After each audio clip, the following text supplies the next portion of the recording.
हैं UTI AMC के fund manager और पैसिव हेड श्रवण गोयल।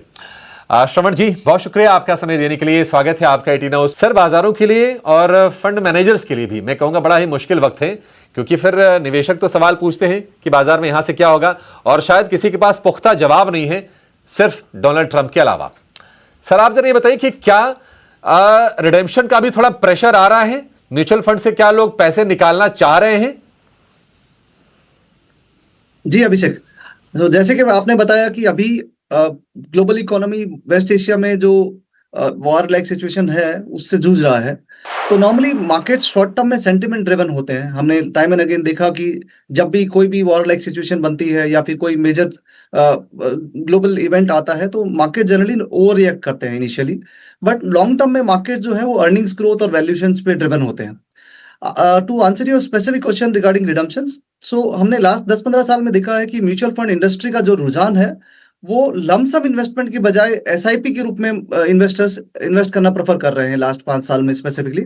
और हमने पाया कि जब भी आप एसआईपी के रूप में इन्वेस्ट करते हैं तो आपका जो इन्वेस्टमेंट है वो एवरेज आउट हो जाता है फ्रॉम लॉन्गर टर्म पर्सपेक्टिव। तो इन्वेस्टर्स का एक्सपीरियंस है वो बहुत ज्यादा स्टेबल होता है as compared to investing in lump sum basis.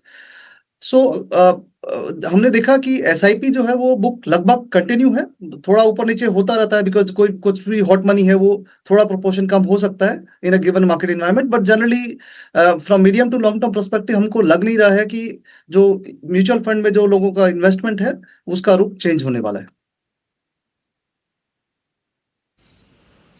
Mutual fund में इन्वेस्टमेंट का जो रुख है वो चेंज होने वाला नहीं है। और देखिए, एडवाइजेबल भी यही होता है कि आपको ना मतलब वोलेटिलिटी से घबराना नहीं चाहिए। एसआईपी है उसको तो रोकने के बारे में सोचना भी नहीं चाहिए। श्रवण जी, जरा ये बताइए कि आप कैसे गाइड कर रहे हैं इन्वेस्टर्स को? जरा आप अपने विचार रखिए। और दूसरी चीज ये बताइए कि क्या ये जो गिरावट आई है, ऊपरी स्तरों से करेक्शन आया है, क्या फ्रेश मनी डिप्लॉय करने की भी सलाह दे रहे हैं लमसम अगर किसी को करना हो तो? और अगर हां, तो कौन से फंड्स, कौन सी स्कीम्स में आप जाने की राय दे रहे हैं? जी, जैसा कि बेंजामिन ग्राहम ने बोला कि शॉर्ट टर्म में मार्केट एक वोटिंग मशीन के जैसे होते हैं जिसमें सेंटिमेंट बहुत बड़ा रोल प्ले करता है, बट लॉन्ग टर्म में मार्केट्स एक वेइंग मशीन के जैसे है जिसमें लॉन्ग टर्म में बिजनेस फंडामेंटल्स के साथ साथ अर्निंग्स ग्रोथ और वैल्यूएशंस ज्यादा बड़ा रोल प्ले करता है। तो मेरा मानना है कि इन्वेस्टर्स को मार्केट्स में बने रहना चाहिए, उनको बहुत ज्यादा एग्रेसिव होने की भी जरूरत नहीं है और उसके साथ साथ उनको बहुत ज्यादा पैनिक भी नहीं होना चाहिए, बिकॉज अगर हम लॉन्ग टर्म में मार्केट देखें तो हर 2-3 साल में हमने मार्केट्स में 10 to 15% का गिरावट देखा है। बट जब जब इन्वेस्टर्स ऐसे टाइम पीरियड में मार्केट में इन्वेस्ट करते हैं तो नॉर्मली उनका एक्सपीरियंस काफी अच्छा रहता है, बिकॉज लॉन्ग टर्म में मार्केट का रिटर्न करीब करीब 14 to 15% रहा है, बट ये 14 to 15% रिटर्न कभी भी स्टेबल नहीं रहा है। देर आर पीरियड जहां पे मार्केट्स का रिटर्न बहुत ज्यादा अच्छा होता है और कुछ कुछ पीरियड ऐसे भी आते हैं जब मार्केट खराब दौर से गुजर रहा था। पर जब जब आप खराब दौर में मार्केट में इन्वेस्ट करते हैं, जब वैल्यूएशन अट्रैक्टिव होते हैं, वैसे टाइम पीरियड में अगर जो भी इन्वेस्टर्स मार्केट में इन्वेस्ट करता है तो नॉर्मली उनका एक्सपीरियंस ज्यादा अच्छा रहने का उम्मीद रहता है।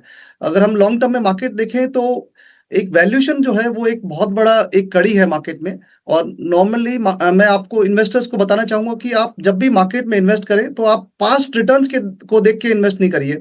आपको मार्केट में इन्वेस्ट करते टाइम आपको ये देखना चाहिए कि मार्केट का वैल्यूएशन कितना है, बिकॉज अगर हम लॉन्ग टर्म में मार्केट वैल्यूएशन देखें तो हम पाएंगे कि मार्केट का वैल्यूएशन जब जब इन्वायरमेंट अच्छा होता है तो एक्सपेंसिव वैल्यूएशन पे ट्रेड करता है, और जब जब ग्लोबल मार्केट इन्वायरमेंट का रुख वीक होता है, कुछ जियोपॉलिटिकल रिस्क इन्वायरमेंट होती है, वैसे टाइम पीरियड पे मार्केट में वैल्यूएशन अट्रैक्टिव भी होता है। बट लॉन्ग टर्म में ये मीन रिवर्ट होता रहता है। इसका मतलब है कि कभी एक्सपेंसिव होगा कभी चीप होगा, बट जब जब आप मार्केट में ऐसे टाइम पे इन्वेस्ट करते हैं जब वैल्यूएशन अट्रैक्टिव होता है तो नॉर्मली आपका एक्सपीरियंस अच्छा रहने का उम्मीद रहता है।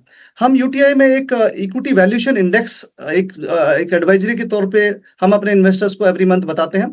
तो जो हमारा इक्विटी वैल्यूएशन इंडेक्स है वो अभी increase in equity allocation indicate कर रहा है, जो कि लगभग 1 महीना पहले तक वो मार्केट में स्टैगर्ड इन्वेस्टमेंट के बारे में बता रहा था, बट अभी इंक्रीज इन इक्विटी एलोकेशन का ट्रिगर आया है, बिकॉज मार्केट जो है वैल्यूएशन वाइज रीजनेबल हो गए हैं। अगर हम लॉन्ग टर्म में ब्रॉडर मार्केट वैल्यूएशंस का बात करें तो हम पाएंगे कि Nifty 1 year forward earnings, 1 year forward price, 1 year forward P ratio है वो लगभग 18% का 18 टाइम्स के आसपास रहा है।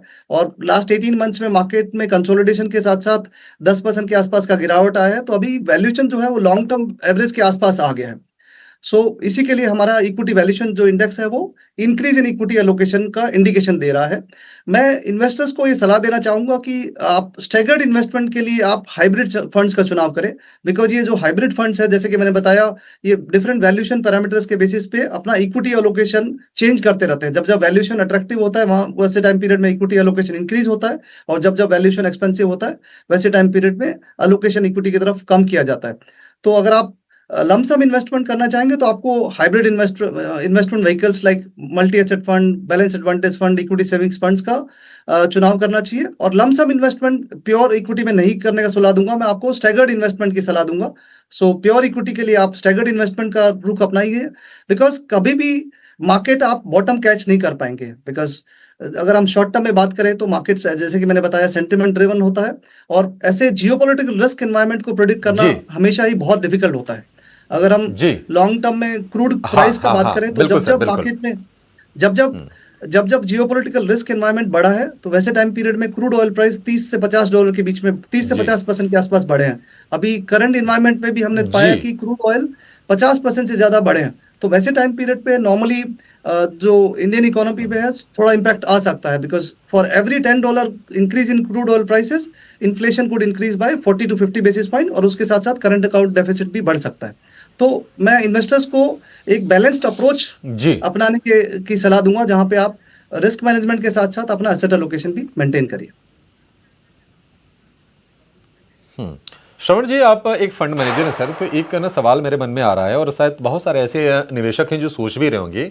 देखिए, वॉर एक रियलिटी है सर, कॉन्फ्लिक्ट होते रहेंगे। हमने भारत पाकिस्तान का कॉन्फ्लिक्ट देखा, साउथ चाइना सी में हम देखते हैं कि कई बार चाइना और ताइवान के बीच में तनातनी हो जाती है। मिडिल ईस्ट का संघर्ष तो काफी लंबा चला, और इसमें अलग अलग देशों में कुछ कुछ चीजें होती रहती हैं। क्या आप राय देंगे कि मतलब जो नए निवेशक हैं, क्या अपना एक्सपोजर थोड़ा डिफेंस वाले फंड्स में, थीमेटिक फंड्स में रखें? क्योंकि हम देख रहे हैं कि एचडीएफसी के, मोतीलाल के कुछ कुछ ऐसे फंड हाउसेज हैं जो डिफेंस ओरिएंटेड भी फंड्स उनके पास हैं। और मैं इसलिए कह रहा हूं क्योंकि अगर हम डिफेंस एक्सपेंडिचर की बात करें तो भारत दुनिया में 5वें नंबर पर है। डिफेंस एक्सपोर्ट भी हमारा बहुत तेजी से बढ़ रहा है। क्या एक सही स्ट्रेटजी हो सकती है कि कुछ हिस्सा 5-10%, 15% अपना पोर्टफोलियो हम डिफेंस में भी लगा के रखें? तो जैसे कि आपने बताया, करंट जियोपॉलिटिकल रिस्क एनवायरनमेंट के वजह से जो डिफरेंट कंट्रीज हैं वो अपना डिफेंस बजट बढ़ाएंगे थोड़ा ग्रेजुअली। तो वैसे टाइम पीरियड में थोड़ा अलोकेशन डिफेंस स्टॉक्स में होना भी जरूरी है, बिकॉज लॉन्ग टर्म में जो कंट्री का सेफ्टी है वो बहुत इंपॉर्टेंट रोल प्ले करता है।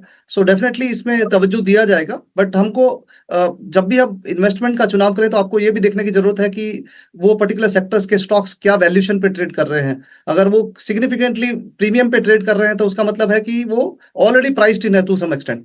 तो अगर आप सेक्टर का बात करें तो 2-3 सेक्टर मेरे नजर में जो अच्छे लग रहे हैं अभी, वो उसमें एक प्राइवेट सेक्टर बैंक्स है, because private sector banks long term में ओवरऑल ग्रोथ काफी स्टेबल रहा है। और करंट इन्वायरमेंट में भी, क्रेडिट ग्रोथ इन्वायरमेंट में हमने पाया कि लास्ट 2-3 क्वार्टर में क्रेडिट ग्रोथ काफी इंप्रूव हुआ है। और उसके साथ साथ जो करंट जियोपॉलिटिकल रिस्क एनवायरमेंट के बेसिस पे जो रेट कट का संभावना था वो थोड़ा कम हो गया है। तो वैसे टाइम पीरियड में नॉर्मली उनका प्राइवेट सेक्टर बैंक्स का मार्जिन्स में इंप्रूवमेंट आता है, और ओवरऑल वैल्यूएशन भी काफी अट्रैक्टिव है। सो एक ऐसा सेक्टर है जो लास्ट 3-4 साल से काफी खराब दौर से गुजर रहा था, बट लास्ट 1 ईयर में हमने पाया कि थोड़ा momentum high quality private sector banks की तरफ भी आया है। और उसके साथ साथ आपको, अगर आप ओवरऑल मार्केट सेगमेंट का बात करें तो 4 ब्रॉड स्टाइल्स होती है मार्केट में: मोमेंटम, क्वालिटी, वैल्यू, लो वोल। लास्ट 4-5 साल में कोविड पेंडेमिक के बाद में हमने पाया कि वैल्यू ओरिएंटेड थीम की तरफ काफी रुझान बढ़ा है।